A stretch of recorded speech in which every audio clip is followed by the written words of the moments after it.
Vivian is here, great.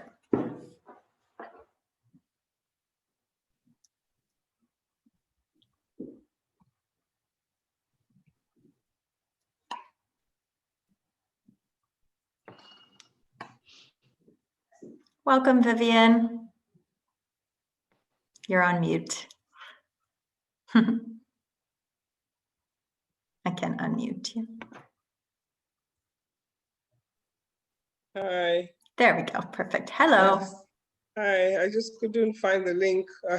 No problem. 5 minutes looking. So we're glad you're here.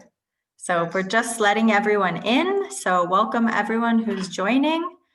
Welcome, Chooks. Happy to see you here. We have some partners from our team in Yalda, Nigeria. So welcome everyone. We'll just give people a few minutes to join the call, and then we'll jump into things.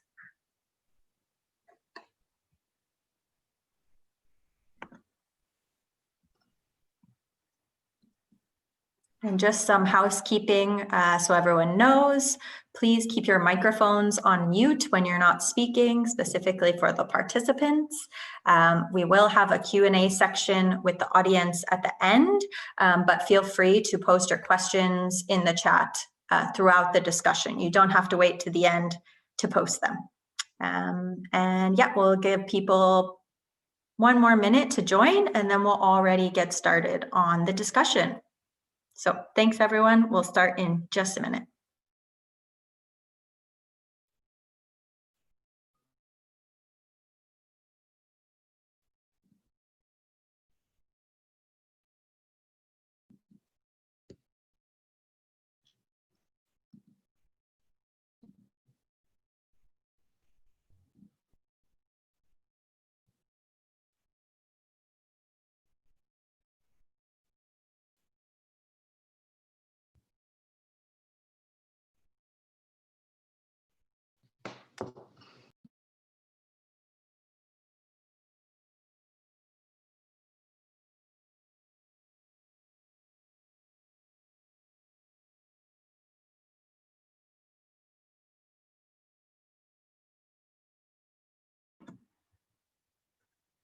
All right, so for everyone who's here, we're just going to give people 1 more minute to join in, and then we'll get started.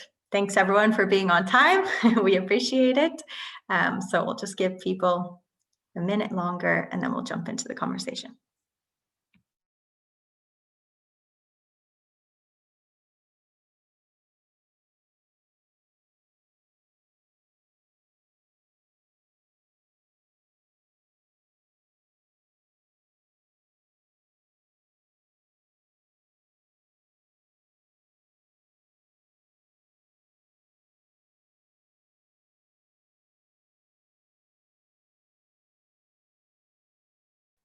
So Amina just brought up a good point in the chat. Just so everyone knows, this webinar is going to be recorded. We're already recording now. It's also going to be on the Yay Community Facebook page. So we'll be sure to send it to everyone after the session, but you will also be able to find it on YouTube and on Facebook. And I think we better get started. So if everyone's good with that, we're going to jump into things. So thanks everyone for joining us today for this Yay Enterprising Youth Connect series webinar. This webinar aims to link youth ventures with African investors. Today, as you know, we have a focus on West Africa. Specifically, we have a lot of representation here today from Nigeria, so that's great. And in hosting this webinar, we aim to foster dialogue between youth entrepreneurs and African investors to break down silos around knowledge and to equip youth entrepreneurs to be investor ready. So I'm going to just quickly introduce the 2 moderators today, and then I'm going to hand things over to them. So it's my pleasure to introduce to you all Sierra Lewis and Adeloye Olanrewaju. Sierra is a development professional with over 7 years experience. She holds a bachelor's degree in civil engineering and a certificate in project management from the Inter-American Development Bank. She serves as a program coordinator with Growing Business Foundation, GBF, a Lagos-based foundation where she manages projects on women and youth in underserved communities across Nigeria. In 2016, Sierra became a President Obama Young African Leaders West Africa Fellow. She is a United Nations volunteer and a climate reality mentor. Since her Climate Reality Leadership Corps training in 2017, she has carried out over 4 climate change awareness programs, mentored over 40 Africans, and engaged over 2,700 students on practical climate change mitigation actions. Sierra is also the co-founder of Eden Garden City Project, an environmental sustainability initiative founded in 2015 with presence in Rivers and Lagos states. Sierra is the recipient of numerous awards, including the prestigious Nigeria America Partnership Award for Excellence from the U.S. Consulate General in Lagos. Lanre, or Adeloye, we call him Lanre for short, is an award-winning innovator, software developer, and the co-founder of Baby Migo, a Time Magazine Genius company. Baby Migo is Nigeria's first women-focused platform that provides expert-verified health information, education, resources, and concierge services relating to pregnancy, parenting, childbirth, and reproductive health via text, mobile app, and web at scale. With funding and technical support from Fortune 500 companies like Facebook and Google, Baby Migo service reaches over 2 million mothers every month. In 2016, Olanrewaju received an award from Her Majesty, the Queen of England at Buckingham Palace for his work in improving mother and child health in sub-Saharan Africa. He is also the winner of the Farm Access Innovative Company Award, St. Gallen Leader of Tomorrow, Tony Elamelu Entrepreneur Award, and International Action Youth Net Fellow. Wow, that's a lot of awards. So as you can see, we have 2 very impressive moderators with us today. So I'm going to hand things over to Sierra. So Sierra, over to you. You're still muted. Thank you, everyone. Thank you, Claire, for the introduction, and welcome to today's webinar. And thank you for joining us. One of the challenges young African entrepreneurs face prior to COVID-19 and amidst COVID-19 is the challenge to access funding, opportunity, and mentorship opportunities. And this is why the Yale committee has decided to host a webinar on linking African youth ventures to African investors, with focus on West African countries. And to discuss this issue, we have 3 amazing investors. I would pass it on to them to introduce themselves to us briefly.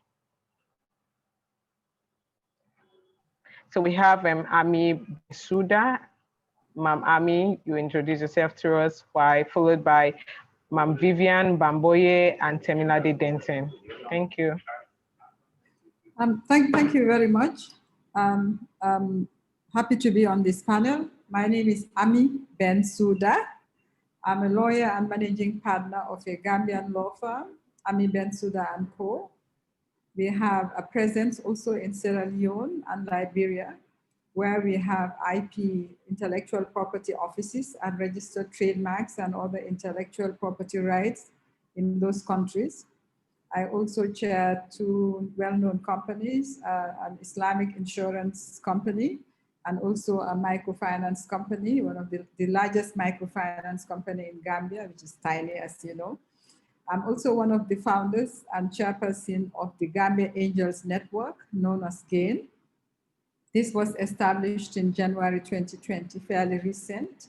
We are a network of individual investors in a variety of sectors, from telecoms, technology, manufacturing, agriculture, etc. Apart from being individual angels, as a group, GAIN, the group is called GAIN, we are registered. We organize seed funders. These are business angels to invest in Gambian businesses. We are Gambian focused, so our focus is local. So practically, we identify startups and early stage companies that are investment ready. We organize speech sessions for them where they can meet our angels. We provide mentoring. We facilitate access to wider business networks. Generally, we support the enterprises we invest in. So far, GAIN has facilitated the completion of 1 investment in the fashion industry, although it's a niche area, which is leather goods, Gambian leather goods, and we are working on our 2nd. This is just in the last 9 months. As you know, this was interrupted by COVID. Although we have only done one investment so far, we have gained invaluable experience from it. And I think we are ready really to take on more, to broker more investments going forward. We have also already attracted other Gambians who would like to be angels and join us. So potentially we should be in a position to broaden our scope and our investments. Thank you. Hello, everyone. My name is Vivian Bangwe. I'm also a lawyer, and I'm an organizational and capacity development practitioner as well. I am also a member of the Rising Tide Africa Investors Network, and I sit on two boards. One is a merchant bank, and the other one is a paint manufacturing company. So I think that's it from me. Hello, everyone. My name is Timilade Denton. Unlike the other investors on this panel, I am not a lawyer. But I am a social development professional, as well as currently at Alethea Capital. Alethea is a fund manager, a private equity fund manager based in liquidity and equity instruments in SMEs that are mostly growth stage. Right now, we have 2 active funds. The first is the Umuntu Fund, which we administer in partnership, is our flagship proprietary fund, the Alethea IDF Fund, which is a gender lens investing fund, which we administer in partnership with a South African company called IDF Capital. So between these 2 funds, Alethea invests, as I mentioned, in growth stage companies, usually equity instruments. Our ticket sizes vary between roughly 1 to 5 million. So that's us. Good to meet you all. Okay, thank you very much for telling us a little about yourself. We'll look forward to a successful and a very impactful learning outcome from this webinar. So I'll hand you over to Larry, my co-host, my co-moderator. Larry. Thank you so much, Sarah. And as you can see, what an exciting list of panelists that we have here today. And I hope everyone is as excited as I am. But starting with Tammy, just to have like a clue of the investment climate in Sub-Saharan Africa, are you investing at this time, or your fund investing at this time? Yes, and it's actually very exciting for us because we reached our full first close, and AIF. So AIF reached its full first close on the 1st of April. We reached $75 million. So we are actively looking for investment opportunities, looking to deploy funds at this time. So yes, we're very active. That's quite interesting. So just to have a clue, like you said, you closed the fund in April, I think. How has the pandemic really influenced your investment decisions? Well,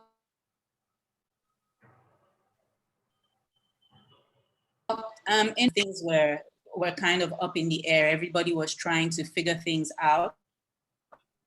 So in terms of the investments that we were looking at, like the investment decisions that were already on the table, the opportunities we were looking at were a bit slowed down because those companies needed to reposition, re-strategize.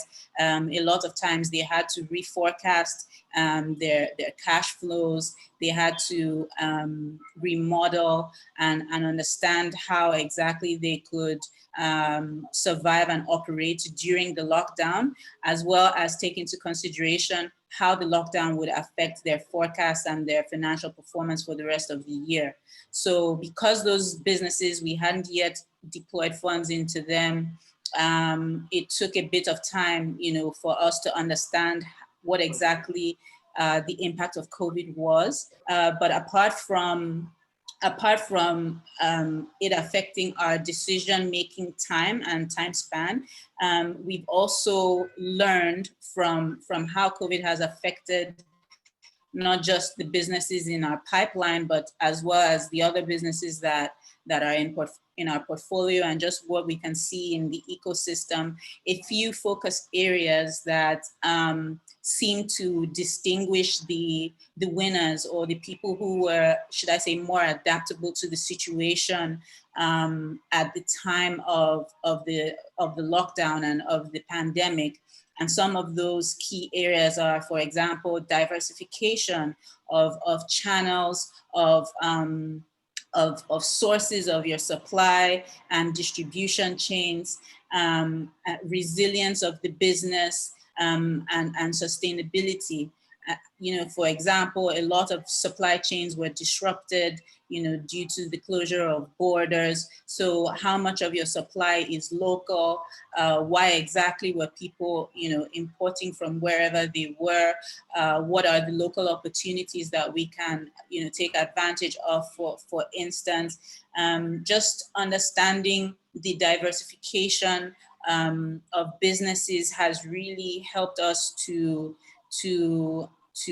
understand a bit better how they would react to these kinds of shocks and disruptions, and seeing how quickly they can re-strategize and deploy new solutions. Because at the end of the day, even though you believe you are investing in a business that has been laid out, as COVID has taught us, life happens, and what you actually need are people who can think on their feet, who can be adaptable, etc. So these are some of the focus areas that we now consider a lot more in depth when making investment decisions. Thank you so much for that insight. And of course, this question would go to Madam Vivian. So when you think about it, when you meet an average entrepreneur, like the very first thing telling you is, oh, I want investment to scale my company. But again, can you help us understand, Madam Vivian, the 3 top mistakes that startup funders make while seeking investments? Okay, thank you very much. So the first thing I can think of right away is the fact that people don't pay enough attention to valuation and the life cycle of the business in terms of when they're pitching or they're presenting a deck. So there's a lot of emphasis on the vision and a lot of stories told about the vision and the intention, but there's not enough detailing and expansion on valuation. And so what tends to come across is a lack of proper understanding of how much of what value you're bringing to the table needs to be demonstrated. The second thing is what I would say, too much focus on ownership percentage. And so, especially if it's a very early stage and what you're looking for is to try and bring in an investment for the growth stage, if you are so fixated, so you come onto the table wanting to only give out 10% or give out 15 or 20%, and then you have an investor that shows some interest and you're refusing to budge on that percentage. And then I think the third thing, again, is similar to the first one, is not having a detailed balance sheet to give the investor a proper snapshot of your financial management before coming to make your pitch. So those would be my top 3.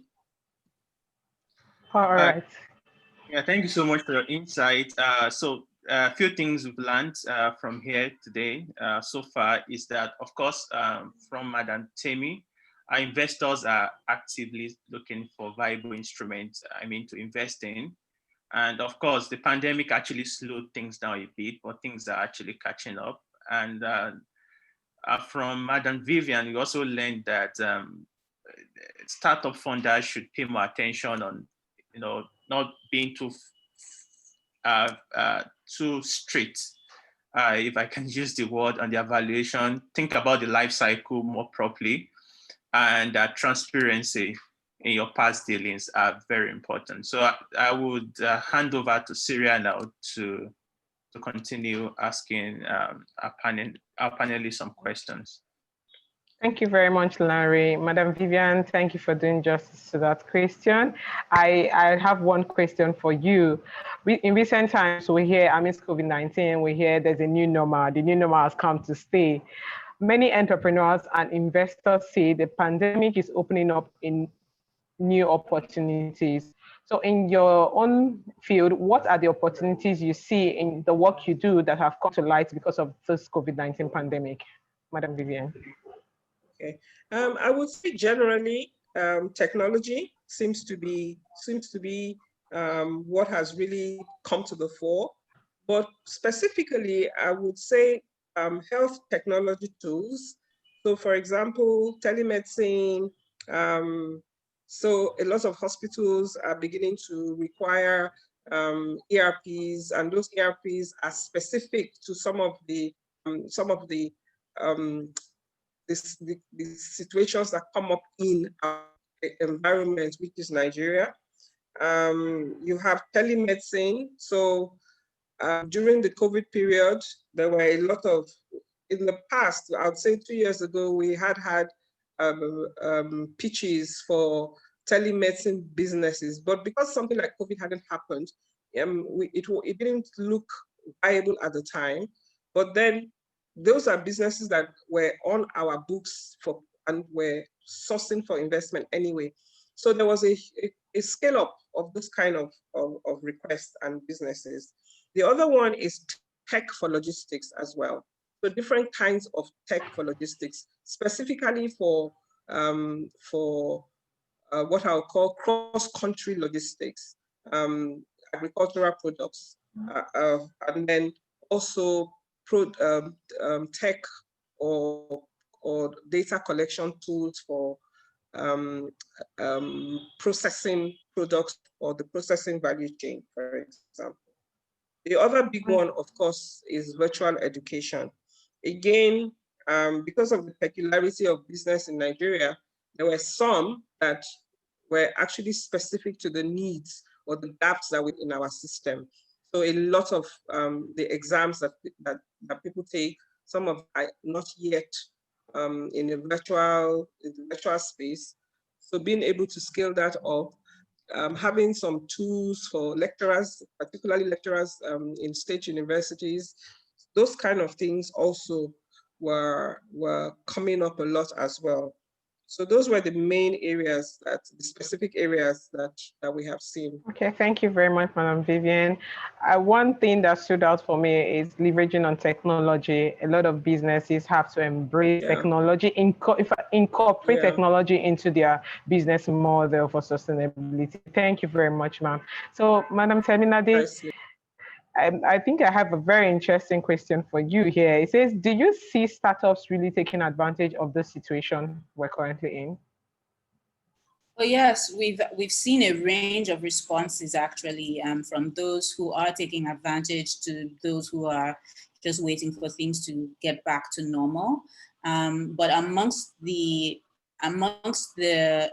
players that are changing things and becoming more adaptable, just as Vivian was talking about, digitization is a big move that a lot of startups are looking into right now. If their model is not already, fully tech focused, so like an actual tech product, what they are doing, if they're not a tech product, is digitizing processes of their business. So, for example, with food businesses, they're trying to be able to get their customers online, take their orders, in all sorts of other ways. We find that businesses are leveraging their models also to provide goods and services that are relevant to the current environment and the constraints as well as opportunities therein. So for example, we saw a company that started producing their solar company, but then they started producing batteries, almost like mini inverters that can power your laptop so that while you work from home, you know, you're all right. So it's like a cross between an inverter and a battery, you know, small, compact, that sort of size. We see companies that are, apart from leveraging to take advantage of the situation, they're also, you know, providing you know, PPE or goods and services to wider communities and to the government, just to kind of take advantage of the changes in demand at this point. So yes, we do see a lot of change right now. Thank you very much. I think a lot of big young entrepreneurs are encouraged to think outside of the box. If a solar company can go ahead to start up a new business line just to adjust to the new normal, I don't see reasons why we shouldn't take it. Thank you so much. So what the new normal is ensure you embed technology into your business strategies. So over to you, Larry. So one special thing you never get tired of in the tech ecosystem are buzzwords. And one of it is investor ready. This question actually goes to Madam Vivian. What does it mean exactly to be investor ready? That's the first question. And I'm going to add a follow-up question too. What does a business prepared, that is actually very prepared for investment, what would they look like on a good day? Okay, thank you again. So the first thing, it might sound as if the answer is begging the question, but it's really for us to be able to see investee technical skills or a team that demonstrates investee technical skills. So to give you an example, if I take Amazon, for example, on the face of it, Amazon looks like, the success of Amazon is because they have this robust virtual trading platform that works. But at the back end of that, there is a logistics business that is running to precision. And then there's a customer service arm of it that ensures that customer complaints are dealt with quickly. So for you to demonstrate investor readiness, we should be able to see those kind of technical skills when you pitch. Unfortunately, sometimes we get pitches, and the pitch or the deck is great on telling us the front end, but when you start to ask questions about the back end, there's no evidence that there's any technical skills in that area. The second one is what I would term as a strategic impact focus. So an investor needs to see a clear outcome of funding input and evidence of financial resilience. So what I mean by that is, if you're pitching and investors don't see what is at the end of the journey, it doesn't have to be so. It doesn't have to be in financial terms. It can be in terms of how the next stage of resilience is demonstrated at the different stages. Then the other thing is a strong understanding of the policy and the business environment. So again, especially when an investee is so hinged on the vision that they have about a business, they demonstrate a poor understanding of both the policy and the business environment that they are going into. And because, especially for us in Rising Tide, usually the investors are people who are seasoned. Some of them are bankers, like I myself. I'm on the board of a merchant bank. So usually we are coming to the pitch with enough experience from before to be able to see through some of these gaps. So if somebody, say for example, you're coming to pitch on an agri-related business, and you are not aware of what the current policies that could be a threat to the success of your business, that would be a concern for us. And again, of course, if you're not aware of how the business environment works, so for example, I use agri again, you're not aware of some of the serious gaps in logistics that could be a threat to the success of your business. So those are some of the things that I would mention at this point. And of course, in answering the second part of your question, if you had these things, then of course you would, you would look to us as a business that is investor ready.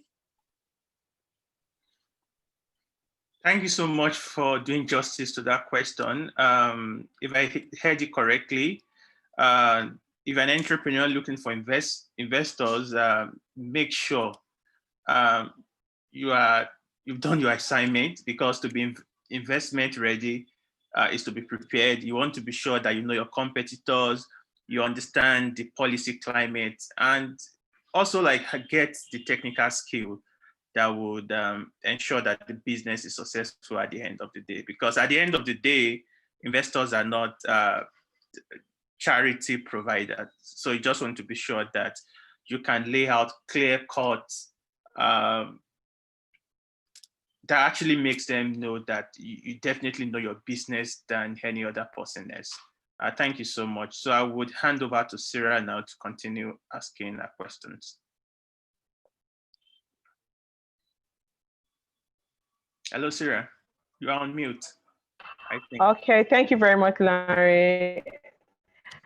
So a little information before we proceed. If you have questions to ask, kindly drop it in the chat section below, and we'll attend to them once we're done with the questions we have. There's a saying, a wise man once said that when preparation meets opportunity, success is being achieved at the end of the day. Ma'am Ame, I have a very interesting question for you. It says, how critical is it for young entrepreneurs to do their homework and understand who they are approaching to invest in their company? Oh, thank you for that question. It's a very interesting one. I would say it means all the difference between success and failure in securing an investment. No one investor group can be everything to everyone. So before approaching investors as an entrepreneur, first you need to understand what stage you are at. Are you an early stage startup looking for seed funds? Or have you started operations and are now looking to grow? Do you understand the type of support you need? In addition to funds, are you looking for someone in the same sector who has done this before? With some level of self-knowledge, then it becomes easier for you to focus your search on a group of investors who might be a fit. This is where the homework comes in. In approaching any group, you need to find out what they are about. Are they sector biased? If you are approaching angels, for instance, you should know that these are individuals, generally, individual investors, and do not have an investment fund from which they can draw. They invest because they are interested. So while as a group, they may not be sector biased, as individuals, they have their diverse interests and different strengths. So you need to know who they are. What might or might not interest them given their profile. Even what you can find out from people who have come before them and were not successful. Why were they not successful? Who has pitched? I think you should make it your business as an entrepreneur to find out as much as you can. So for an entrepreneur, I would say self-knowledge is first, understanding what you're looking for and why is second, and thirdly, understanding your target investor is crucial. Because if you do not understand your target investor, then you are unlikely to interest the investor. And if you cannot interest them, then you are unlikely to go to the next stage, which for us is a deep dive, and then due diligence will follow. So it's very critical that homework is, like in everything, I think preparation is important. And for interesting people to part with their purse, homework is crucial. Thank you very much, Ma'am Ami. Doing your homework, do your homework. I think young entrepreneurs should imbibe the culture of knowing where they are, try to see, okay, currently we're at what stage, and try to do an in-depth study of your investor and your investors organization before approaching them. Thank you very much. And we're still on knowing our investor. So Ma'am Teminade, what does know your investor mean in practice? So in very concrete terms, and thank you for this question because it builds out quite seamlessly from what Ami has just shared. But in very concrete terms, knowing your target investor means that you understand their investment mandate, you understand their investment strategy. So that is, for example, at what stage this company invests, like what business stages do they support? Are they early stage investors? Are they seed? Are they growth? And where are you in relation to that? It means that you understand that you know what their ticket size is and you know what instruments they use. Do they provide debt? Do they provide equity only? Are they mixed? Can they come in as a bridge? You understand their sector focus, and again, where you fall in relation to that. There's no point pitching to a climate focused fund if you are not related to that sector or you are not related to that interest. It also means understanding the influences that form that mandate. So for instance, you can go the extra mile to understand who the LPs or the limited partners of those investors are. So those would be the asset owners that in a private equity or venture capital situation, who are the investors into that fund, and how do those investors either shape the mandate of that fund, or shape how the fund operates and invests. Like something that Ami was saying is, if for example, that with a group of angel investors, it's likely that they don't have the same sort of constraints as a fund likely to move quicker. Maybe they don't have so many constraints around your KYC and due diligence. Of course, they have theirs, but you understand that when you're dealing with DFIs and institutionals, it's a whole different ball game entirely. Knowing your investor also means understanding their portfolio. So who have they invested in previously, and how are those investments doing? If you can speak to entrepreneurs that they are currently dealing with. What has their experience been? Just so that you are able to appropriately set your expectations, and so that that you can possibly be aligned with this entrepreneur that you are, with this investor that you are approaching, because that alignment is key. Because fundraising is, some people say it should be its own job by itself. It is tasking, it is time consuming, and you want to be as targeted as possible as you go in through this. So these are just some of the very concrete points that you can take into consideration when deciding who and how to approach your fundraising.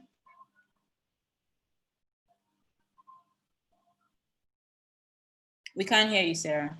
Oh, sorry. Thank you very much. That was pretty succinct and clear to the point. And I believe a lot of young entrepreneurs have learned a lot. So I would like to hand over to Larry, because we have an amazing question, and I think Madam Ami will be able to do justice to that. So Larry, over to you. So the next question, of course, we go to Madam Hamin. And, when you think about it, it's fair, right, to say no one saw the global pandemic coming. And in the last few months, most of our activities has been confined indoor. But thankfully, we still have today, and the future definitely depends on what we do today.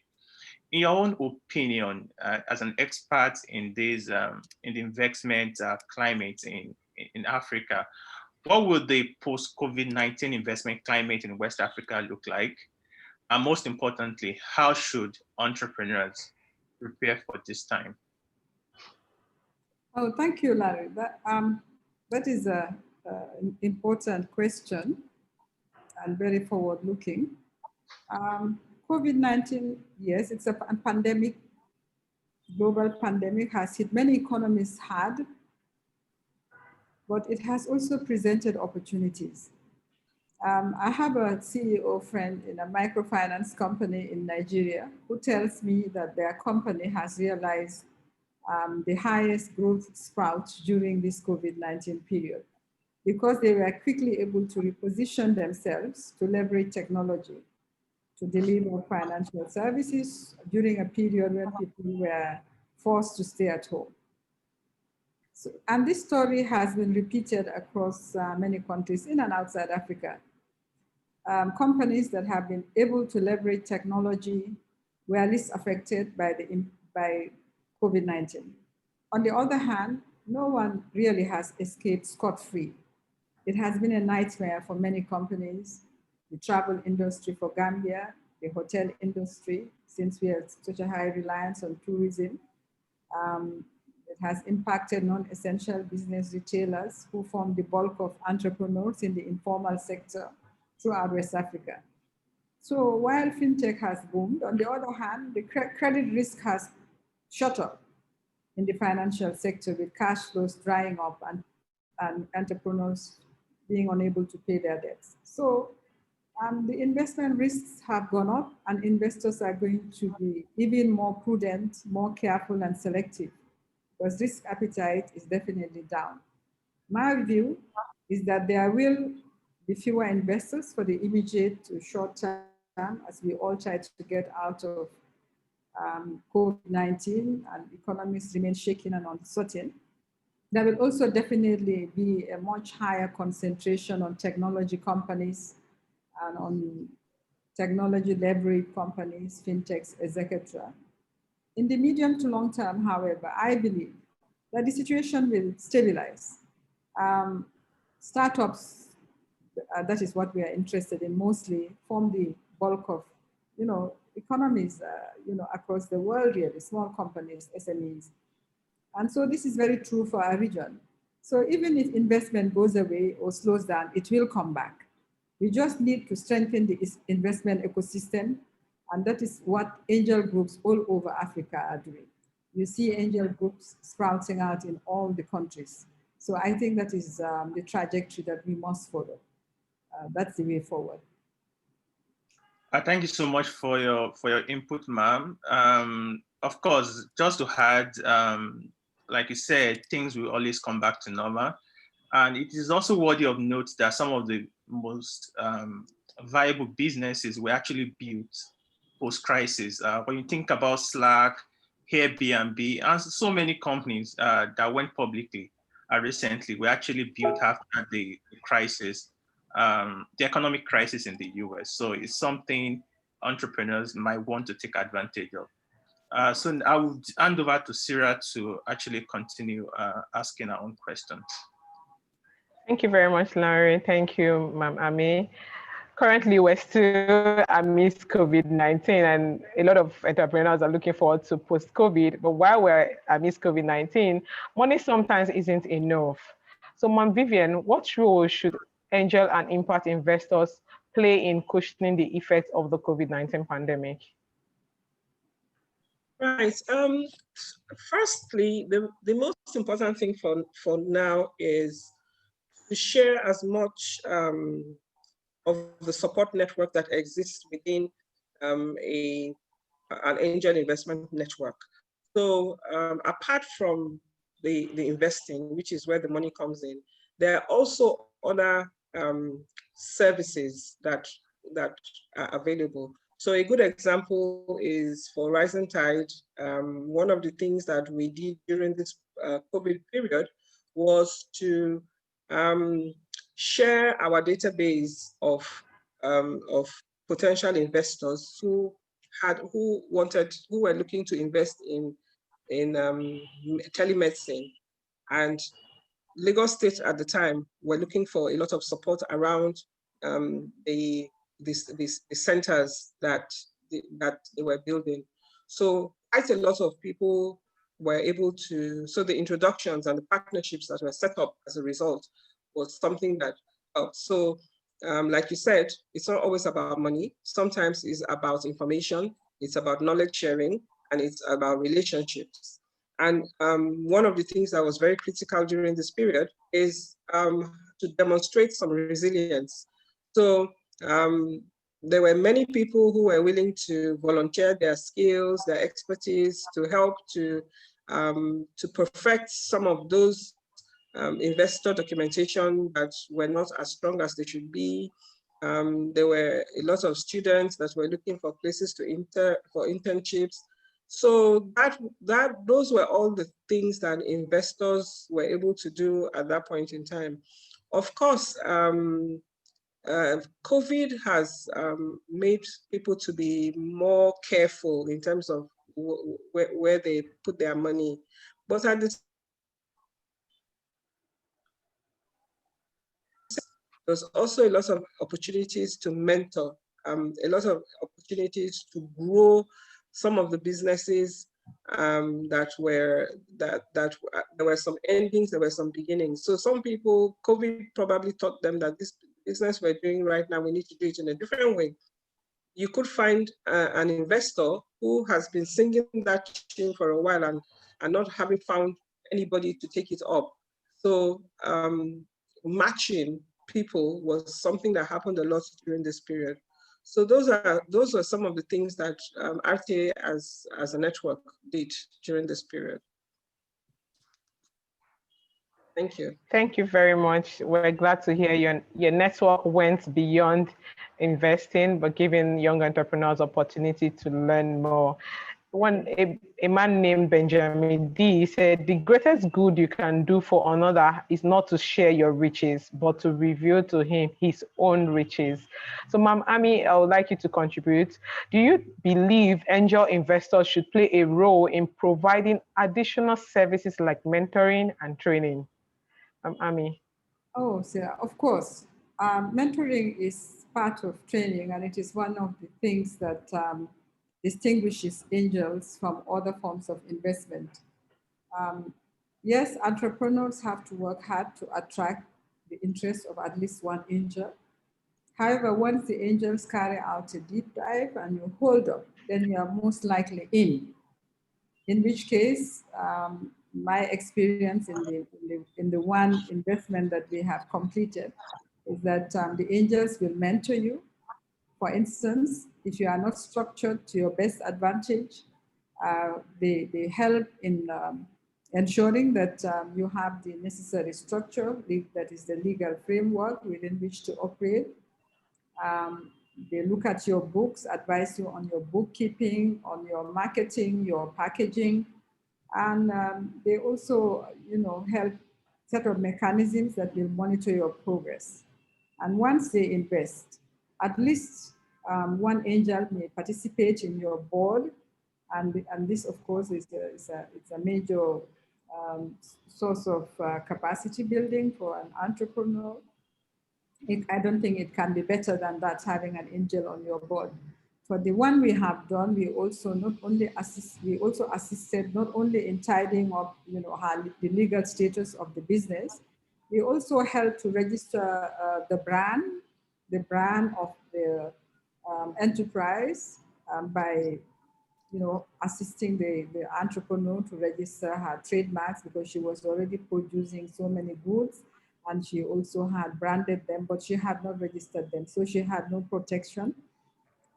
We also help prepare the enterprise receive equity investment, other equity investment, not only from the angel network, by putting in place all the governance and legal instruments. So mentoring definitely is key. How how much depends on your state of readiness when you quote the investor's interest and what they can bring on the table apart from money.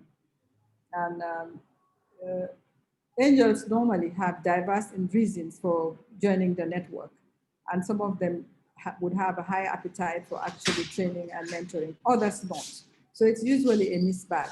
But again, I think that is the beauty of the network. So mentoring is definitely key to the success of the relationship between the angels and the enterprise they invest in. Thank you, Ma'am Ami. Thank you. We're glad to hear that your organization went beyond the fund and also to just ensure that young entrepreneurs get the right tools and the right opportunity to enhance their businesses. Going as far as registering and getting their businesses trademarked is an awesome way to go. Thank you so much. Larry, I think I'll hand over to you for now. Thank you so much, Sarah. Today, we do understand that there are so many social problems facing Africa, ranging from education, poor education system, universal basic healthcare, and even agriculture. Madam Temilade, I understand your investment activities of your fund are majorly centered around ESG, which is environment, social, and even governance. Out of all the challenges faced around Africa, why the focus on ESG? And why is it important? Well, thank you, Larry. I think that you've already started answering the question yourself, because social impact focuses on solving social problems. And as we know, these areas these key areas of social development, like education, healthcare, waste management, mobility, energy, they are essential for sustainable growth. Because the truth is that, when the economy cannot only run on money, and what ESG does essentially is it focuses on the non-financial aspects of a business in order to understand, for example, how does your business affect the environment? So like, how are you sourcing your inputs, your raw materials? If, for instance, you're a manufacturing company, how do your operations, like, the use of your energy supply, etc., how does it affect your environment? Because your environment sustains you. And if you are not affecting your environment positively or sustainably, you will invariably be affected. Same thing with social. How do you respond to your stakeholders, being your customers, your distributors, your suppliers, and your employees? Are they well considered? Do they have the appropriate policies that protect them? Are you deploying, for instance, and this would be where additionality comes in, programs or other ancillary services to support people in your community? Because again, it is about long-term value and long-term growth of businesses within an economy. And on the governance side, how are you structured? Do you have correct reporting? Are you adequately set up to absorb and deploy external capital? How is your business structured for the growth that you are aiming to achieve? This is what ESG looks at. And in that sense, it provides a lens almost for you to be able to identify risks and mitigate them, but also it provides the perspective to identify opportunities as well, and opportunities for example, for business efficiency. So if I manage my waste, if I'm now like focusing on waste management, for instance, in my manufacturing process, I might recognize that, oh, actually my coconut husks, instead of throwing them away or burning them, or even if I dispose of them in a sustainable way, but I'm looking at things now through an opportunity of ESG. Maybe there's something I can do with this waste product, that is more productive, or, maybe in my operations, I can introduce efficiencies, just simply because I am looking at things not just from a financial point of view, but the interesting thing is that it eventually becomes a financial advantage if ESG is done right, especially in the long term. So that's why we focus on ESG. It protects the investment, it ensures long-term value creation and growth, it supports the economy, and it just introduces elements of additionality that make for a more robust and sustainable business growth. Thank you, Madam Temi, and thank you for telling us why the work you do is very important to creating a sustainable ecosystem. Now back to Sarah to continue asking our question. Thank you, Ma'am Teminade, and thank you, Larry. As we all know, different investors have their various areas of interest. So Ma'am Vivian and Ma'am Ami, in 2 minutes, would like to know, many investors are not interested in social impact businesses, simply the returns. How can young entrepreneurs package their social narrative to be more interesting to investors? In 2 minutes, starting with Ma'am Vivian, followed by Ma'am Ami. Okay. I think the main thing there is to focus on articulating that business, that social business in a way that it's been positioned as a social enterprise. So there's a big difference between philanthropy and investing. So if you're pitching your business and you're pitching it from the point of view of, oh, I want to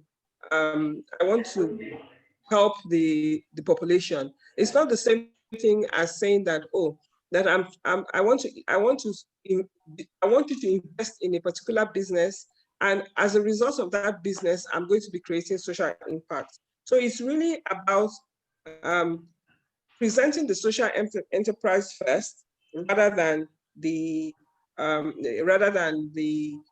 social impact that you're trying to resolve or to solve. And so a good example is, if you think about pure water, for example, pure water at the time that it came into the Nigerian market was actually providing a solution to a social problem, which is that there was no clean water in underserved areas. But at the same time, it was also a income generating initiative. So it's really about how you present the income generation aspect. Because if you're looking for donations or looking for donations or philanthropy, it's a completely different area than investment. Okay, it boils back to knowing your investor, do your homework. So, Ma'am Ami, would like you to contribute to this in 2 minutes. Thank you. This is an interesting question. I think social impact really should be a byproduct, not a primary focus. If it's a primary focus of an enterprise, then maybe what you should be looking to set up is an NGO and really not a business. Having said that, in my experience so far, investor groups may of course differ. Some definitely may not be interested and in that aspect. Some investors may also only be interested in a success story.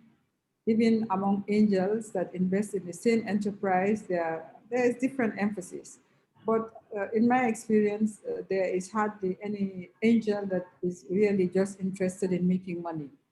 You know, some of them are interested in advancing the cause of women. Even if they also make money, they're also interested in that. Some are interested in helping youth. But the bottom line is they want to get their investment back, and possibly with a margin. And even though they can put it at risk, they are not really willing to risk their capital. So entrepreneurs must understand this. In GAIN, what we have tried to do is to also partner with other organizations that can solve this issue. So like the investment we have done, the investment we have done so far, we were able to secure a matching grant from a women's organization. And that, of course, was a big bonus. Wow, that's pretty important. You need to know your investor. If your focus is on social entrepreneurship or an NGO, you have to be clear about that. Thank you very much. I would hand over to Larry so we can move ahead with other questions we have in the chat session. Thank you. Thank you so much, Syria. And thankfully, we are drawing closer to the end of this webinar. And thanks for everyone for sticking around with us so far. After this final round of questions, of course, we'll be taking questions from all participants. On the final note, so each of these questions will go to our panelists. The first one will go to Madam Hami. It is evident that high growth investment ecosystem are mostly built on trust. How can entrepreneurs and investors build trust and transparency? That's a good question. Without trust, Larry, there cannot be a lasting business relationship. I suppose this holds true for many other relationships as well. But trust in business, one must recognize, cannot be built overnight. It does, however, have a foundation. For angels, it starts from the very first moment an entrepreneur makes their pitch. If you have done your homework, at that moment, you know more about the entrepreneur than they know about you. So they are probably meeting you for the first time. And yet you want them to believe in your product or what you're offering and give you access to their network.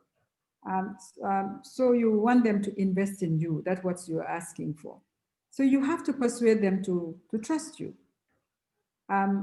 If your business proposition is attractive and you show that you know what you're doing, your character will then come into play. Key characteristics that are important for investors as you make your pitch, as they go through a deep dive, is candor, truthfulness, strength of character, discipline, hard work, punctuality. If you have a meeting, being there on time, it's very important.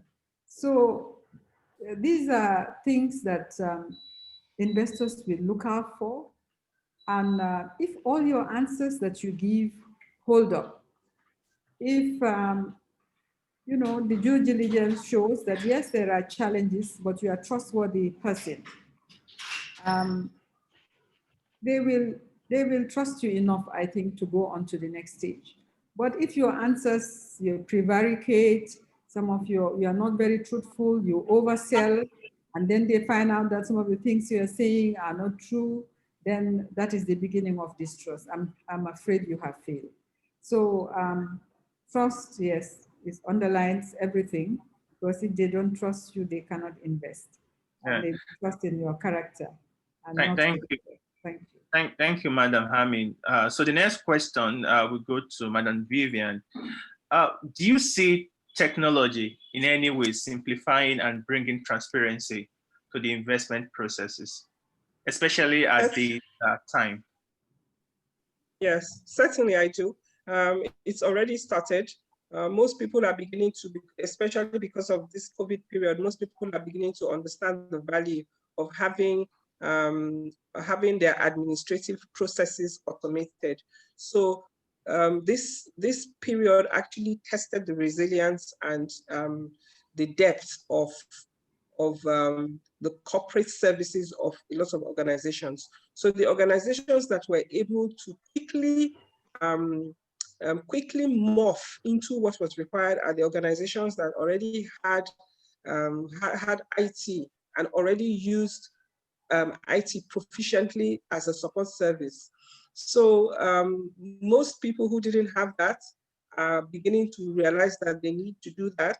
And of course, a lot of software developers also had to quickly get into into developing software that is specific. Like I keep on saying, we have a very our business environment is a bit unusual because of some of the infrastructural hitches that we tend to experience here, which is not in other clients. So being able to serve, immediately serve the purpose and come up with locally developed software that is useful is something that has really helped during this period. So it helps to have your records. It helps to have automated services. Recently, we had a pitch where this organization had an online fish business, but as soon as COVID set in, they crashed out because the back end was not automated.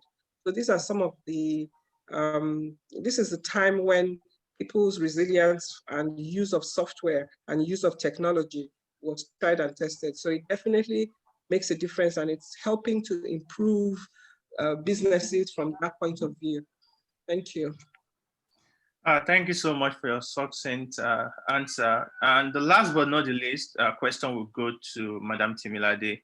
Do you definitely believe that extensive processes or possibly like a long time horizon are the only way to build trust between entrepreneurs and investors? Well, all things, trust is built over time and, in time, but investors don't need a long time to build trust. Like what actually happens is that what you do need to be able to make an investment is almost like a confidence level, because investments are time sensitive. So you cannot, put trust at the outcome of a long-term period to say at X period, I will decide whether or not I trust this person. What you need to be able to do is build on the understanding and relationship that you have with the entrepreneur, and collapse as much as possible your understanding of that entrepreneur within time, so that you can respond to the time constraints that is needed or the time consideration for building your confidence in the person you're investing in. One of the ways that you can do that is by triangulating the impression and the knowledge that you have of the founder with other people that have had experiences and dealings, both personally and professionally, with that same entrepreneur.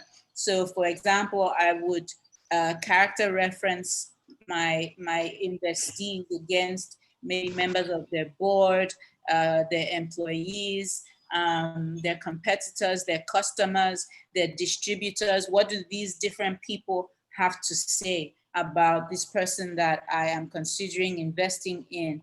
Because I cannot rely only on the impression that I have as an entrepreneur, as an investor, because most likely that investor is going to be showing me their best face, so to speak. But over the people that have had the benefit of a longer time engagement with this entrepreneur, and also in a different setting other than a fundraising setting, all those perspectives come into play when I do my due diligence on a founder, to understand about their character, to understand how they do business, so that my confidence level is satisfied, or so that I reach a level of trust in that entrepreneur, to a point where I can make an investment decision, for or against that opportunity. Thank you, Madam Amin, and thanks for your input. And most importantly, there are three things, a very important point that I noted there. The first is from Madam Hamin is that trust is critical. You want to be sure that you don't oversell yourself, and past record and strength of character of the entrepreneur or the investor would always be very important. And from Madam Vivian, she made a very important point too on why startups should start thinking about using technology for their administrative processes, because this would definitely make investment decisions and even due diligence easier for both parties. And from Madam Timilade, we also learned that investors don't necessarily need all the time in the world to make their decisions. Sometimes there are also easier ways to second vet the entrepreneurs from due diligence or why conducting their due diligence. And from my own part, one of the biggest lessons I've learned is that trust is a marathon, it's not a sprint. On that note, we've come to the end of the Q&A section between myself and Sarah and our wonderful panelists. So we go on to the audience Q&A, and we'll pick it up from there. Over to you, Sarah. Thank you very much, Larry. I would like to add by saying trust is not given away, it is earned. So young entrepreneurs need to be patient with themselves and the investors and earn their trust. So we have series of questions that seem interesting and we might not be able to attend to all. The one I think I caught was from the Gambia, Mohammed from the Gambia. He asked, his question goes like this. This is addressed to Ma'am Ami because I think we know she's from the Gambia. So he says the Gambian industry and tourism industry is heavily affected by the pandemic and many human resources are laid off. What can be the remedy to avoid such unemployment in the future? Should investors play a role? Ma'am Ami. Well, Mohammed, thank you for that question. Yes, it's been very tough for the tourism industry in particular, and a lot of people lost their jobs. Should investors play a role? I think there is a possibility, yes, that investors can play a role, and that is really by, I think, accelerating could be one way, accelerating the rate at which, at least for gain, the rate at which maybe we are looking at those entrepreneurs or those would-be entrepreneurs who have a product that they believe they can offer. That's one way. We've had recently a lot of interest from new startups that have come onto the market, and this is because of the fact that so many people are now trying to diversify their interests, trying to retool, trying to find something else to do. Yes, but I think secondly, what we probably need to do is to really try and make sure that our investment ecosystem is more robust, and this can only be done with partnering with other public institutions, even reaching out to government to try to see whether we can really create more avenues for particularly young people and women who have been very hard hit, who are really in the industry. So, and I think GAIN certainly has been trying to do that by partnering with organizations like She Trades for Women, and also partnering with organizations like ITC to see what we can do really to try and stimulate really certain areas of the economy where individuals really can operate, can participate in. So it's been a difficult period, but I think with everybody on board, including potential investors, I think we can make some progress, make some impact. Okay, thank you so much. All I care, one word from what you said, it's about collaboration and partnership. Thank you very much. Larry, I trust you've seen a lot of questions. Over to you. Of course, there are actually a lot of questions there, and one that I find very interesting is actually from Chooks from Nigeria. And to be fair, this is one question a lot of entrepreneurs are always very concerned about while dealing with investors. And the question goes thus. Often young entrepreneurs are always afraid of reaching out to potential investors owing to the fear of the predatory of some predatory investors who would take advantage of the naiveness of young people. How do you think these issues can be addressed in a fair and equitable manner? I think Madam Tammy can actually help with this with the question.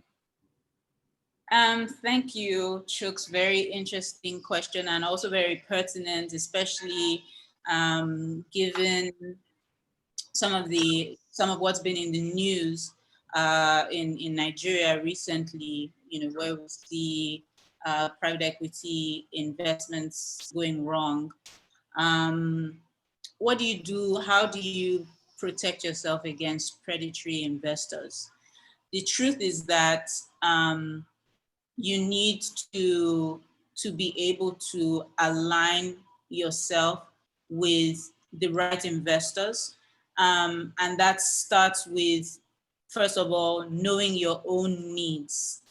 Because if you don't, you will end up talking at cross purposes.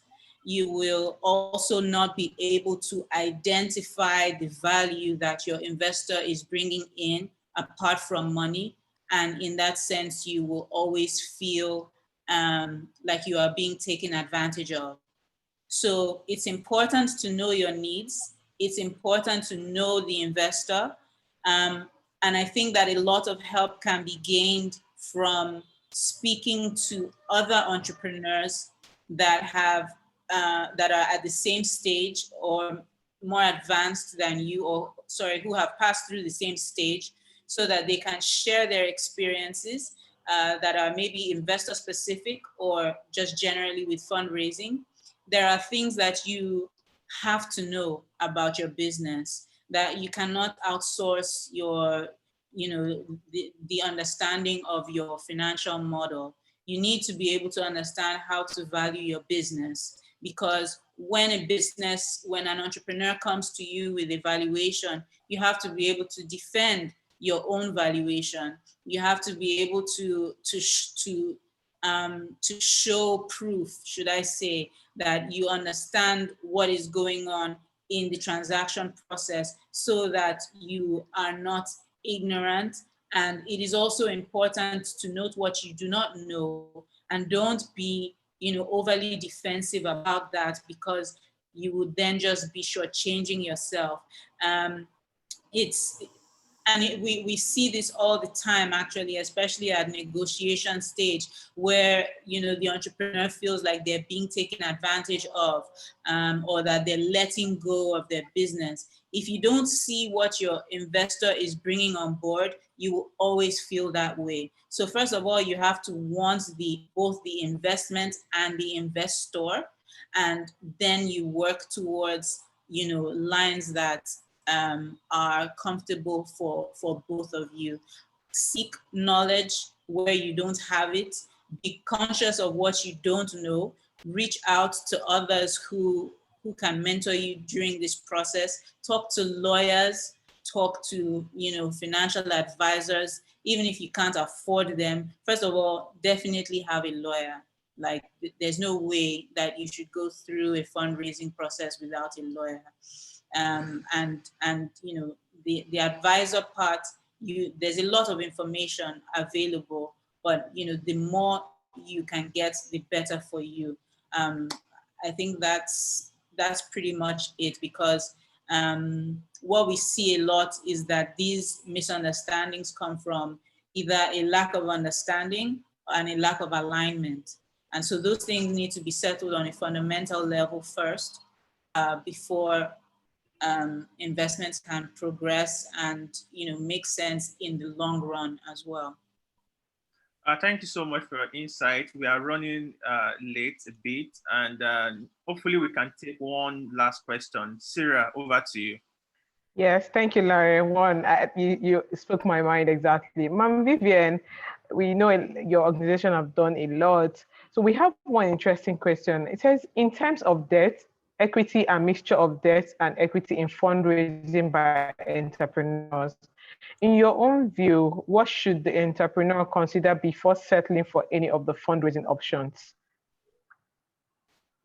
I think that that more or less speaks to the question before, which is that the more debt that you take on, the more likely you are to lose you lose equity.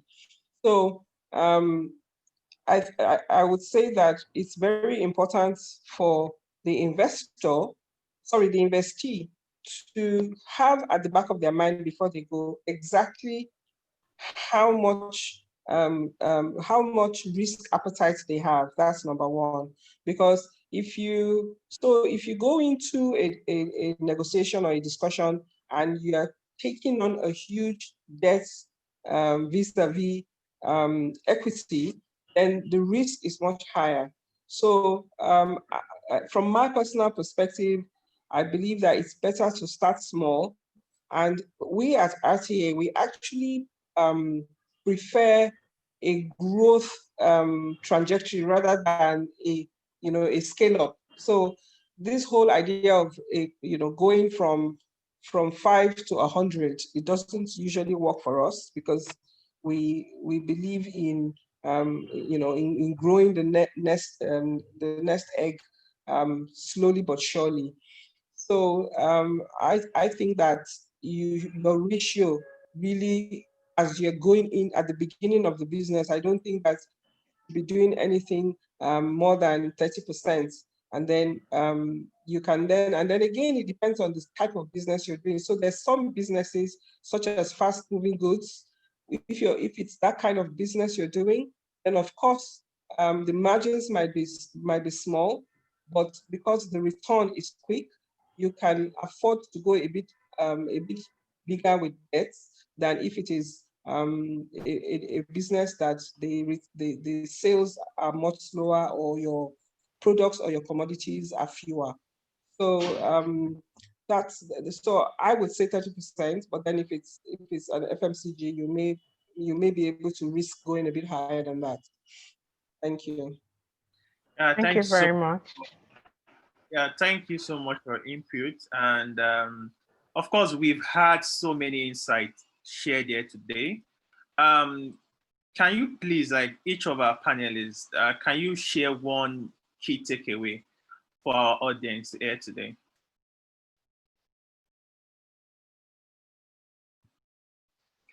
Starting from Madam Temi. Key takeaway, just wanting to take away for the audience. Know your business. Thank you. Know your business. Thank you so much. And Madam Hami, one key takeaway. Access to investment is very critical for countries, and we must do more to make sure that there is access to equity investment. Thank you. Thank you very much. And last but not the least, Madam Vivian. Okay, I would say think about the simple things before the complex. So for example, value. How do I create value and at the same time keep my cost low? It's a place to start thinking about what investments that you're going to do, investment idea you're going to develop. So start from that simple idea and then go on it. Yeah, thank you so much. We've come to the final end of this wonderful section. Thank you so much to all our moderators, of course, my co-moderator. Thanks to all the panelists and every single person that actually attended this webinar. Hopefully, maybe Claire might just have 1 or 2 points to share with us, and then we end this section. Thanks, Lanre. Yes, I would just like to close in saying thank you to our esteemed panel of investors for taking the time to be with us today. We really, really appreciate it. Thanks to Lanre and Sira for the incredible job moderating. If all of the audience can give them a virtual round of applause, I think they did an excellent, excellent job. And as you know, this webinar is for young entrepreneurs. It's great to have it led by entrepreneurs.